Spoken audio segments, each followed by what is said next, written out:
di Inspiring Story.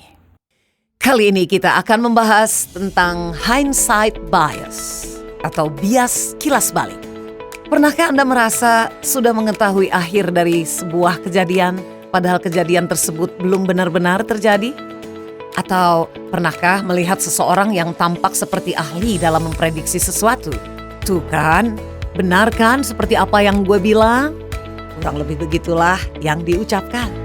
Dalam psikologi, ini dikenal sebagai hindsight bias, juga dikenal sebagai bias kilas balik.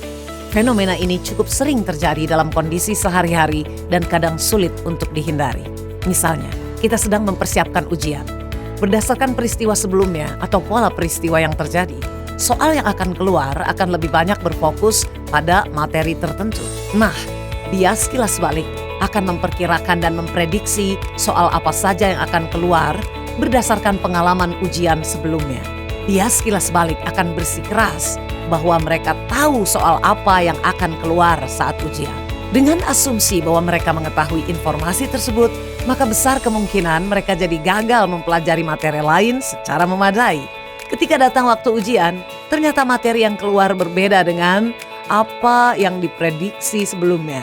Atau bisa saja materi yang keluar tepat sesuai dengan prediksinya. Saat prediksi mereka berhasil, mereka akan cenderung melebih-lebihkan kemampuannya dalam memperkirakan sesuatu hal. Namun, saat itu gagal, ini dapat menyadarkan bahwa mereka tidak tahu segalanya. Pada tahun 2007, ahli-ahli ekonomi memberi gambaran yang menyenangkan untuk tahun-tahun yang akan datang. Sayang, hanya 12 bulan kemudian pasar ekonomi terus terjun bebas.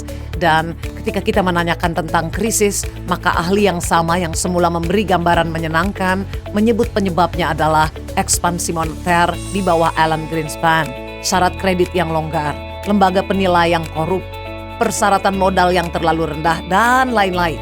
Dalam kilas balik, alasan penyebab kejadian tampak begitu jelas sekali. Bias kilas balik adalah salah satu kekeliruan yang paling banyak terjadi dibanding dengan yang lain. Kita dapat dengan persis menggambarkannya sebagai fenomena I told you atau sudah kukatakan padamu. Dalam kilas balik, semua hal terlihat jelas dan tak terelakkan. Jadi, mengapa bias kilas balik sangat berbahaya? Karena bisa jadi bias itu membuat kita menganggap diri kita sebagai peramal yang lebih hebat daripada yang sebenarnya. Membuat kita menjadi arogan tentang pengetahuan kita dan akhirnya mengambil terlalu banyak resiko. Mengatasi bias kilas balik tidaklah mudah. Penelitian telah menunjukkan bahwa orang yang menyadarinya tetap terjerumus pada bias itu, sama seperti orang lain.